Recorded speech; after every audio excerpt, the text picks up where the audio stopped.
Welcome back to Mr. Smith Garage. Wanted to give you an update on kind of what's been going on here. Cleaned off the bench a little bit. I think the last time we were recording in here, jet skis here, right?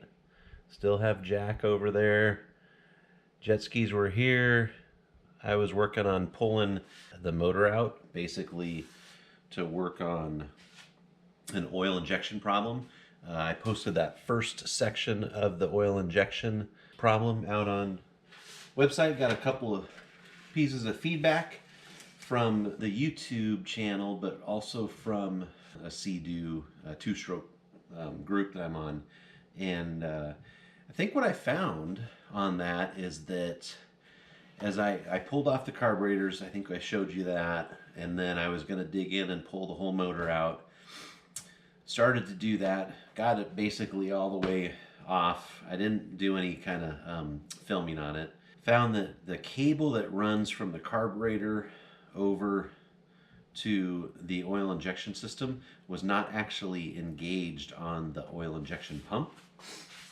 There's a channel that runs around that Mikuni pump. It was basically not on there, and so the pump was in a open position, is what I'm thinking. And the oil reservoir is higher than the engine, and so gravity fed all that oil, just continued to go into that engine over the off season, basically flooded the engine with oil. So when I did end up pulling that engine out, tons of oil all the way up into the intake manifold. It was a mess, let me just say. And that oil, if you're familiar with it, so I tried to preserve as much as I could out of the engine, but this stuff is $70 a gallon. It's synthetic, so I went to Walmart and bought this for $20 a gallon. But I will tell you, when I opened this, holy cow, that is the most foul-smelling oil I've ever smelled in my life. It can't be good. It's, you know, it's not synthetic. It's probably, I don't know, decomposed dinosaurs. Anyway, so that's kind of what was going on there. I cleaned it all up, got it back in, installed it. The Sea-Doos are now outside the garage with covers on. I went to start them up yesterday, and should have videoed this, but sometimes I just felt like I just gotta do it, and it just takes up quite a bit of time to do video. And what I found is that I had battery problems. So I have one of these I had a NOCO battery, a lithium battery, and I couldn't get it to charge. So I went out to a couple of YouTube sites, found out, like, okay, on trying to get the BMS to re-engage. Ended up taking it back to the place that I bought it, Interstate Batteries here in my town. And they said, well, as long as it was purchased within a year, we'll take it back. NOCO actually has a 5-year warranty on their batteries, where you can send it back to them in 5 years if it goes bad, and they'll replace it. Very expensive batteries, so that's why I was really happy about it. Couldn't get it to charge. These AGM batteries, I think I've got them to where they're at 12.5 now each, 12.3. This one's on a charger, but the charger's off, and it's back to 11.4.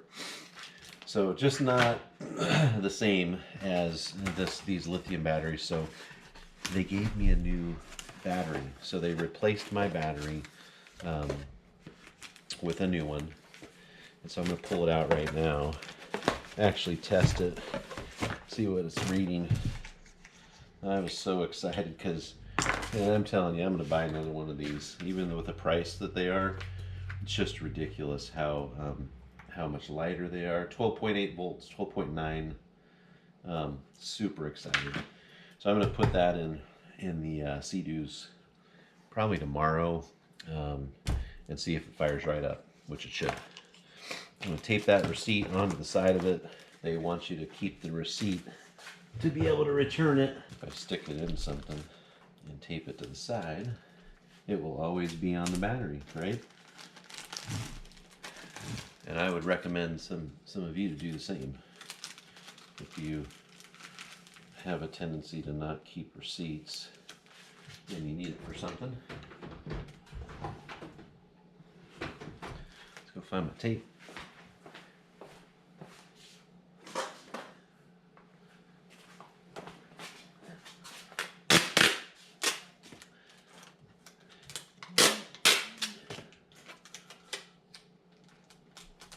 One of the super great things about these batteries is that they're super light. I mean, they are so light, and you know, you don't need a ton of weight in those jet skis. The less weight you have, the faster they go, the more tricks you can do. So, super excited about that.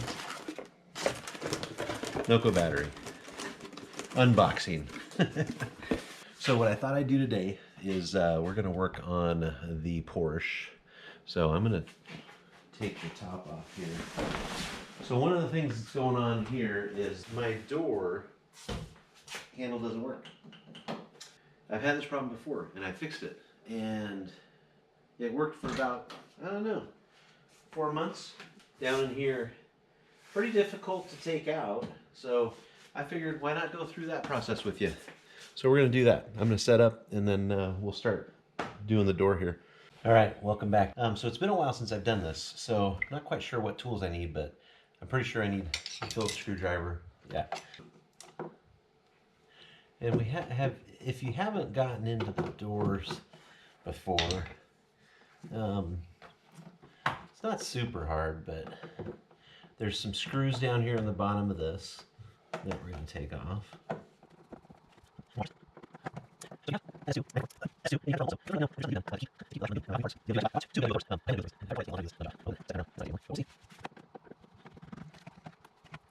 Okay, so this is pretty tricky.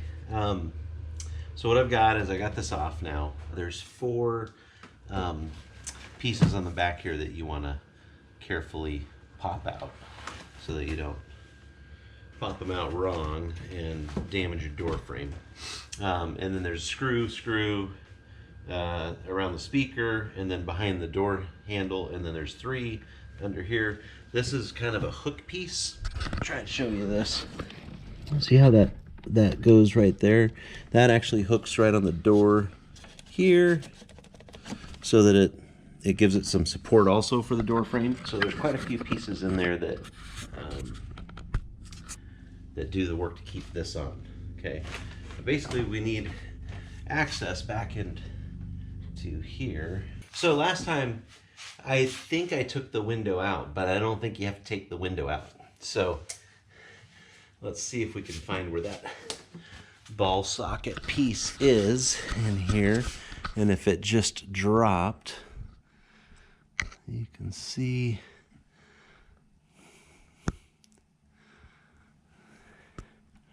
oh, it's a different piece that dropped. You can see it right there. So when let's see if you can see this. When I push this, it's not pushing anything, but there's a piece that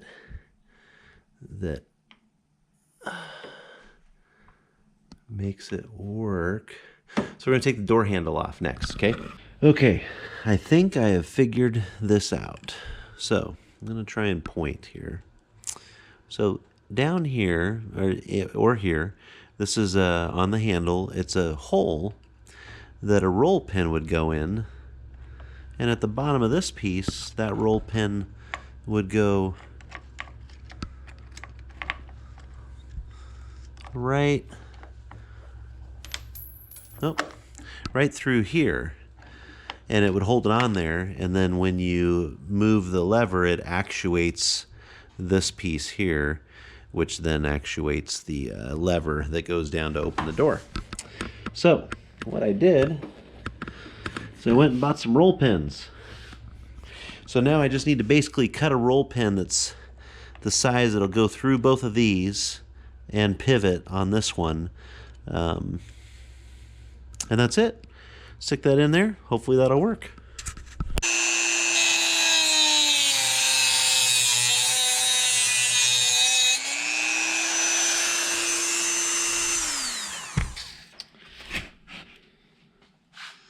All right, now that roll pin's gonna be hot, but I'm gonna hold it with this thing.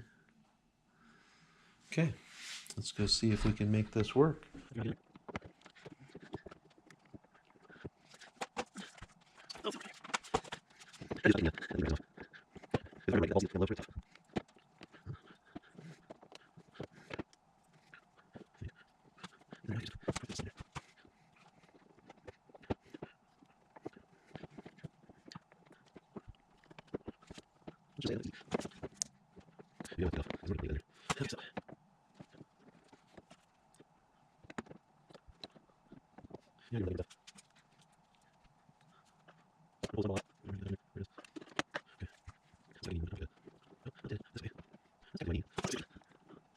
I will tell you, working with tiny mechanisms is not always easy.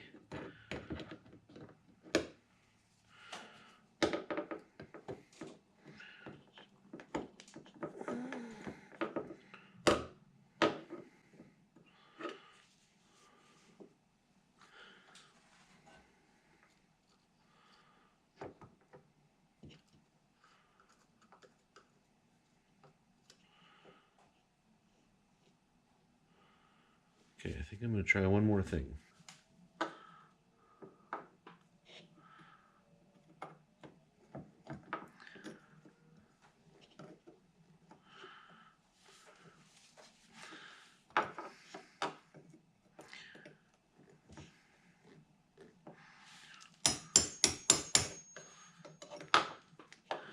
Oh, I think this is working.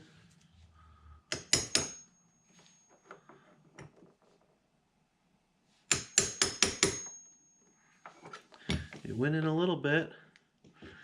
Come on, baby. I'm just trying not to scratch my door either.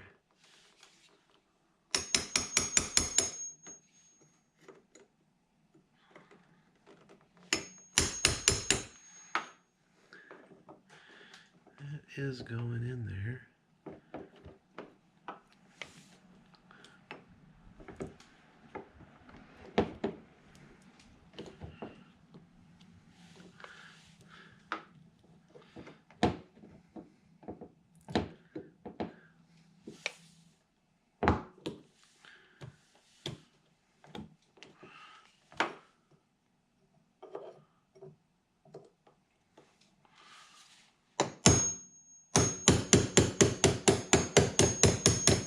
Ooh.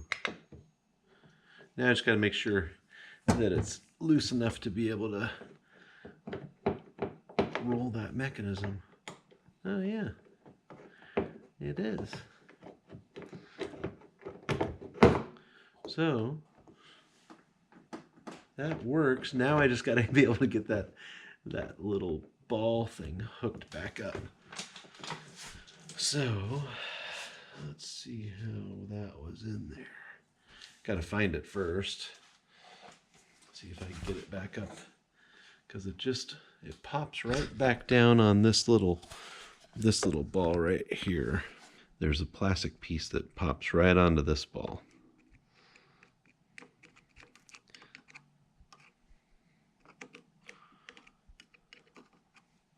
And that should be what we need. And that piece is that plastic white piece right down there. So I gotta try and get that flipped back around and up on top of that handle.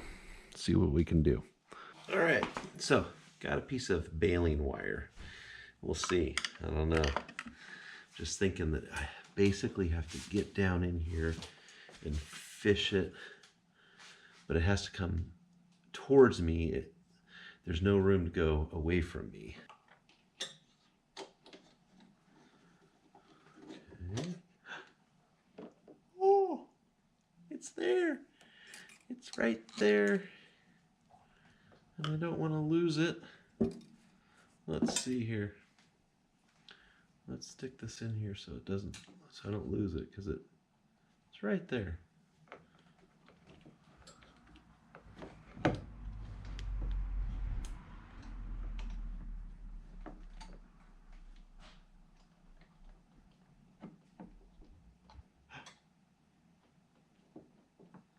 Wow. If this works, This might be the easiest. Oh yeah, baby. Did you hear that? You want to see what that looks like? Super exciting.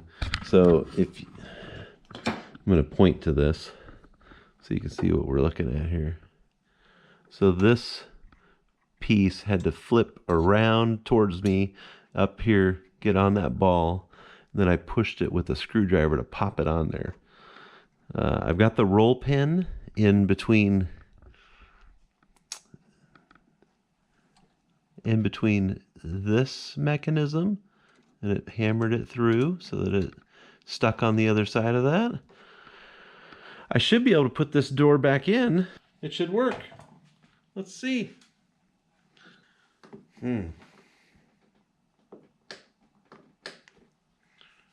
Interesting.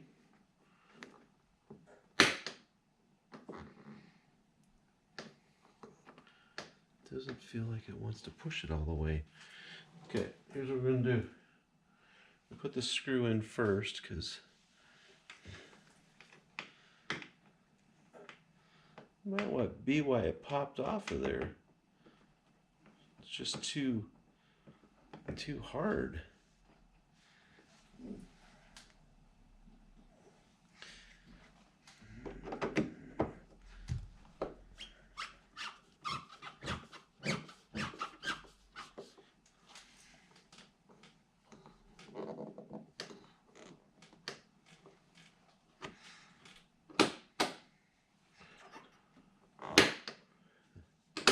That does not feel right. Okay.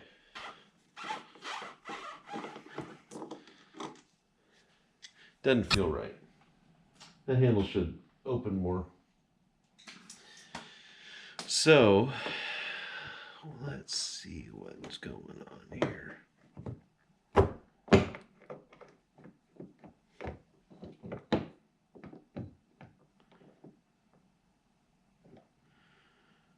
I see what I did. Okay, let me show you. So technically, this U shape, it should be inside of this piece here. I don't think there's an easy way to do that other than try to get that roll pin back out and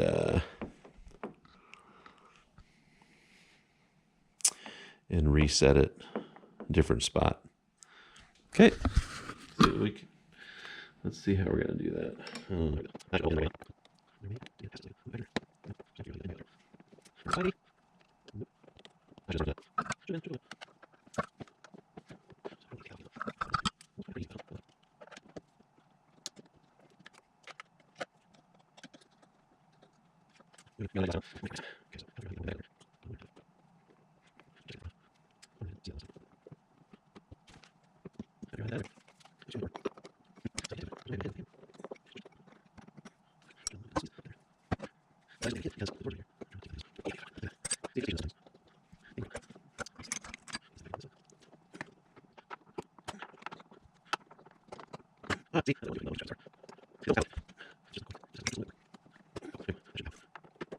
So now the plan is to get that horseshoe, like that.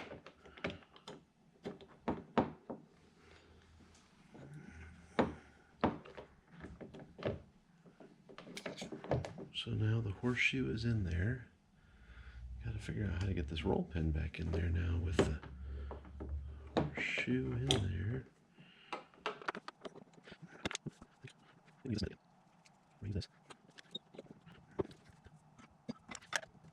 Okay, so I think I've got it in there again. With the horseshoe mechanism, you can kind of see it here. The horseshoe mechanism is within the handle there. The roll pin is starting to be pushed in. I'm just going to try to hammer it a little bit here.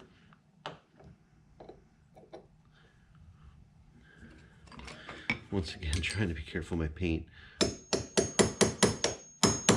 This is a good daily driver vehicle. Okay. Now I've got to get that ball thing on again.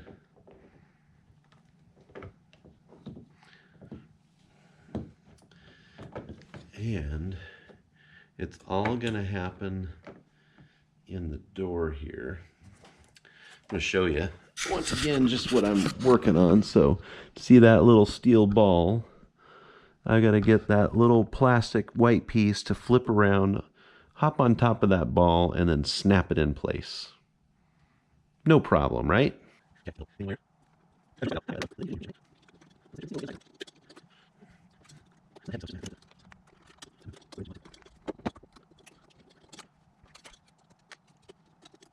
Last time, man, it just flipped around so quick. I was so excited. This time, a little more difficult.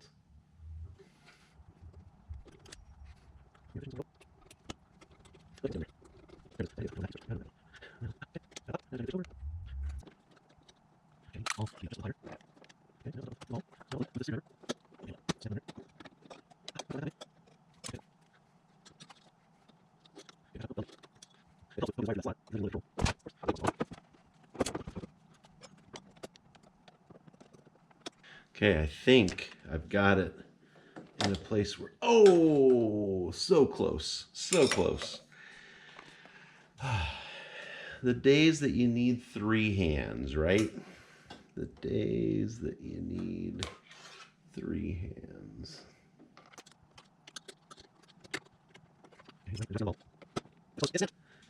Snapped into the ball, which is great. Okay, so now the mechanism's working. Just trying to think if that roll pin went in too far. No, it's in there and it's sturdy. That mechanism just isn't pretty. But okay, I should show you what it looks like now, huh? Before I put it all back together. What you should be able to see in there is that I'm going to try and get a pointer here, something I can point with. So this plastic piece goes on that little ball for the lock. Back in here is where that horseshoe piece goes over the handle. So I'm going to push this in just so you can see it a little bit better. So when I move the handle, see how I don't really like how that is, but it works. And you can see the roll pin down there it's in there, and because it's tight on that one piece, it should stay in. I don't know what happened to the last one. So that's pretty exciting, right? I didn't have to take the window out. That's what I really didn't want to do. I'm just gonna push on that roll pin to see it. Yeah, it's in there. It's not coming out. So I'm gonna put it back together. I think we're good.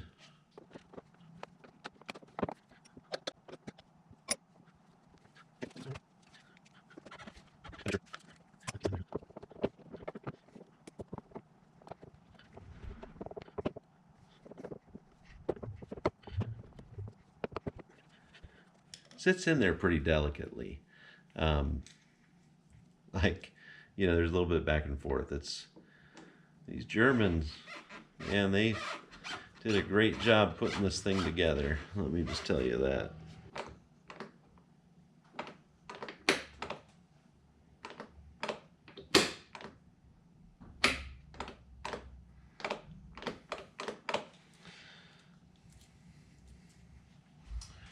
Just want to see if it's all working the way it's supposed to work.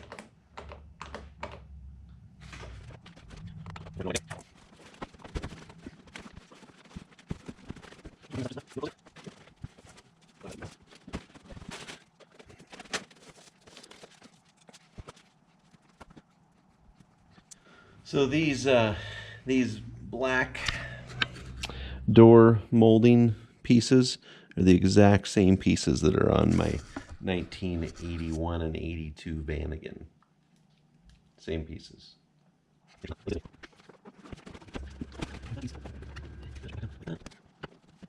All right, let's close it, see if it opens again. It did. Look at that. It's stiff, but it works.